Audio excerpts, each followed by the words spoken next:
Good day once again sa ating mga life coaches and PNP personnel. Ang ating pong topic sa araw na ito o buong linggo is about respect for others. I think this is very important lesson to ponder, to learn, and of course to share. Sapagkat sa ginawang araw ng Panginoon sa ating buhay, pamilya, sa trabaho, ay meron po tayong nakakasalamuhang mga individual na maaring hindi katulad ng ating pag-iisip at ng ating pinanggalingan. And yet, we have to respect them. Now, I think yung golden rule, ito po ay nagiging motto natin noong mga elementary years, di ba? Kung maalala niyo pa po, lagi po ito nasa dingding ng mga classroom, the golden rule that reads, do unto others as you want or as you would have them do unto you. Is a very powerful statement that serves the desire to give respect unto others or all other things na gusto mong gawin din ng iyong kapwa sa iyo. Okay? In Matthew chapter 7 and verse 12. Okay? So in everything, do to others what you would have them to do to you. For this sums the law, or it sums up the law and the prophet. So, you see, hindi lamang ito isang idea o isang quotation ng isang tao, but it is from the very word of God. That reminds us kung ano yung magiging turing natin sa ating pong kapwa. Now, let me show you a picture. Dito ho, ang isang pamilya ay kumakain. But with that long spoon, ay imposibleng makakain sila kung sila ang susubo sa kanilang mga sarili. So, the only thing para ma-enjoy nila yung meal at lahat sila mag-benefit is not to feed their own selves but rather to feed the person next to them. Okay. And this is, I believe, what the picture of the golden rule should sa ating pong mga individual. That as we want others to feed us, first let us feed them. As we want others to be nice to us, first let us be nice to them. As we want others to be kind to us, let us be first kind to them. As we want others to empathize on us, then we also empathize to them. So, it should be our first attempt or dapat magagaling sa atin. At ang kabaliktaran naman nito ay don't do unto others what you don't want others to do unto you. So, ito naman yung naririnig din natin minsan pagdating na sa, ayaw nating mapintasan din, huwag tayong mamintas. Ayaw nating i-chismis, huwag din tayong mag-chismis, di ba?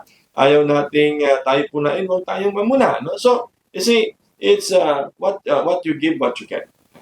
Dito sa illustration, isang anak, na mayroon na rin siyang anak, at sa kanilang tahanan, kasama pa nila ang kanilang tatay, at dahil yung kanyang tatay ay kapag binigyan ng pinggan ay dahil nanginginig yung kanyang kamay, natatapon yung pagkain, nababasag yung pinggan. No? So, yung mga asawa parang naghanap na ng solusyon na paano ba itong ating tatay, no? Marami na nabasag na pinggan, and at the same time, hindi nila sinasama sa table dahil kapag kumakain, hindi sila natatapon ng pagkain, hindi sila nakapag-focus sa pagkain.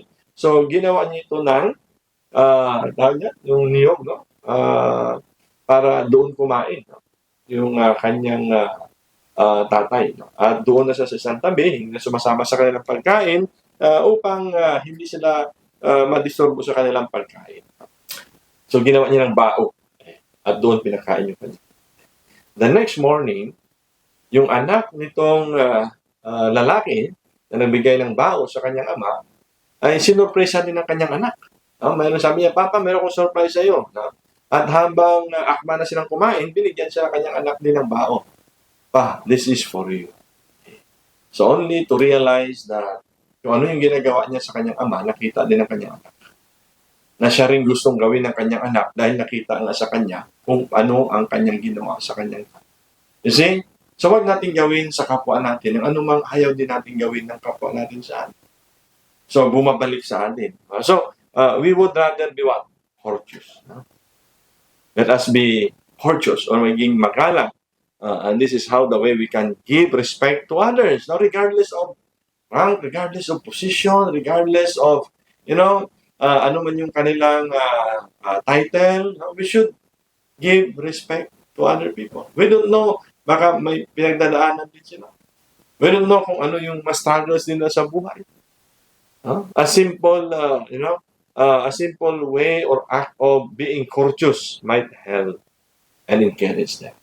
Lalo na sa ating mga seniors. Okay? So, maaring yung ating mga tao ay exhausted na rin. Sila ay, alam mo yun, yung stress na din. No? So, somehow, we should, in office, at field, no? We should give respect to their feelings, give respect to their health, give respect to their leadership, for as much as we want them to respect us.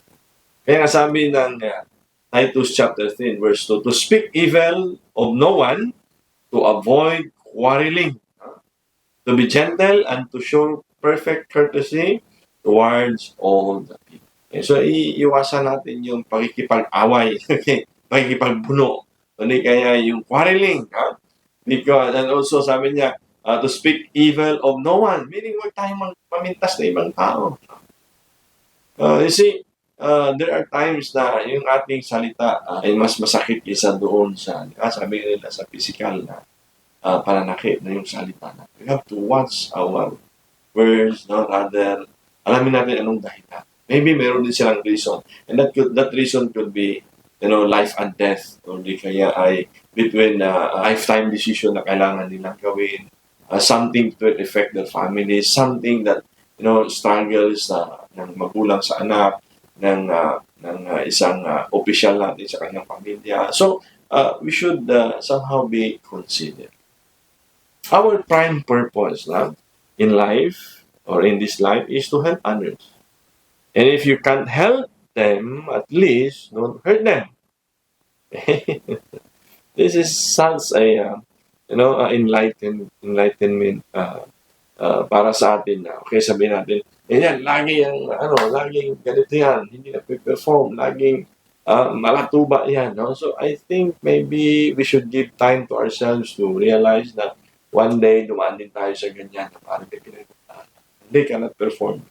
So instead na malasin natin, why not consider to say respect if they need maybe time to think, a space, okay? And somehow after that, if we respect them, they will respect us. Okay? If we help them, they will help us as their commander. If we care for them, they will care for our office as well. Right? And second is love and honor one another. Be patient. Okay? Not only just be patient, recognize as well. Okay? A time to give somehow recognition doon sa mga nagpe-perform, doon sa mga nagtsatsaga, doon sa mga nag-i-extend ng hours to work, doon sa mga nag-i-extra mile para sa ating office. Diba? So, recognize them. Okay? And be patient with the process. Okay? With one another. So, not at all times na kailangan natin swift tayo to judge, but somehow we should also process what is happening. And that in that way, we give respect to our subordinates or to our peers. In Romans chapter 12 and verse 10, sabi, love one another with brotherly affection, outdo one another in showing honor. Na ba tayo nauuna? Lagi ka nag-i-initiate to give honor to your people. Hindi yung tayo lang yung tatanggap ng honor. Pero sabi niya, we should outdo one another. Meaning, unahan natin sila. Before they can give honor to us, unahan natin. Before they will show the respect, unahan natin. Okay? So, yun ang sabi ng salita ng Panginoon. With brotherly affection. So, di ba, kung familiar kayo doon sa love languages, sabi nila, different love languages na mayroong gusto nila ay words is enough. Merong iba na gusto nila ay tinatap mo sa shoulder, no? Merong physical touch. Meron naman na gusto nila ay yung parang they express their thanksgiving para magbigay ng present or gift or something that, magiging masaya sila. So, if you can outdo our people, your people, gusto mong encourage kanila, then encourage una. Gusto mong i-recognize kanila, then recognize mo una sila. So that's to outdo them in showing honor and in expressing love. Treat everyone with equality. Iwasan natin yung favoritism. Sabi. To show respect for others, treat everyone equally. Serve one another in love. Okay? So, yan po yung component na dapat na hindi nawawala sa atin. Ano ang reason? Love. Katulad na sa mga previous lessons natin, for God so loved the world, He gave His only begotten Son. He proved His love. Kasi if we love our job, we love our organization, we love our country, let's serve. Walang pag-aalin lang. Okay? So because that's our call. And not only our call, our mandate as well.